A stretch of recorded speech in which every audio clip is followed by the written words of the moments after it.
ஓம் ஸ்ரீ குருப்பியோ நமஹ, ஸ்ரீ மாத்ரே நமஹ. கிராணம் பிடிப்பது என்பது ஒன்று சூரிய கிராணம், ரெண்டாவது சந்திர கிராணம்.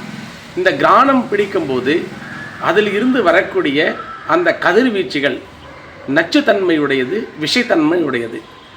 இந்த நச்சுத்தன்மை உடைய இந்த எக்ஸ்ரேஸை அதை சாதகமாக மாற்றிக்கொண்டு நன்மையாக தரக்கூடிய சக்தி உள்ள பொருட்கள் 4.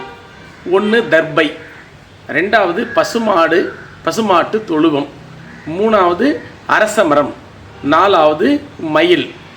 இந்த 4 மட்டும் அந்த கிராணத்திலிருந்து வரக்கூடிய நச்சுத்தன்மை உள்ள கதிர்களை சாதகமாக மாற்றிக்கொண்டு ஒரு வெற்றியை கொடுக்கக்கூடிய சக்தி உடையது தான் இந்த 4 பொருட்களும்.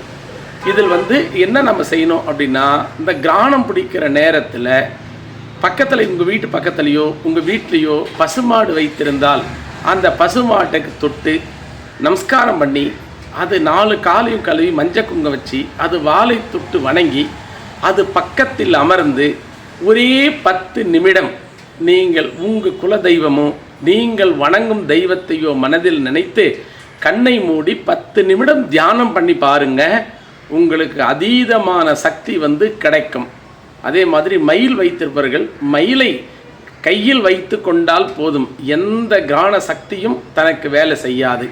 அதே மாதிரி அப்படி நம்ம உட்காரும்போது நம்ம பக்கத்தில் தர்பை வைத்து கொண்டு உட்கார வேண்டும், அல்லது தர்பையில் பாயா செய்து தர்பாசனம் போட்டு உட்கார்ந்து செய்தால் மிகவும் சிறப்பு. அடுத்து அரச மரத்தை தொட்டு வணங்கி பூஜை செய்துவிட்டு அரச மரத்தின் கீழ் அமர்ந்து ஒரு 10 நிமிடம் தியானம் செய்தால் சூரிய கிரகணமாகட்டும் சந்திர கிரகணமாகட்டும் அதனால் வரக்கூடிய அந்த ஒளி கதிர்கள், அந்த நச்சுத்தன்மையுடைய கதிர்கள் எல்லாம் நல்லதாக மாறி நல்ல தன்மையை கொடுக்கும். நமக்கு அதீதமான சக்தியும் உண்டாக்குவது அந்த கதிர்கள் தான்.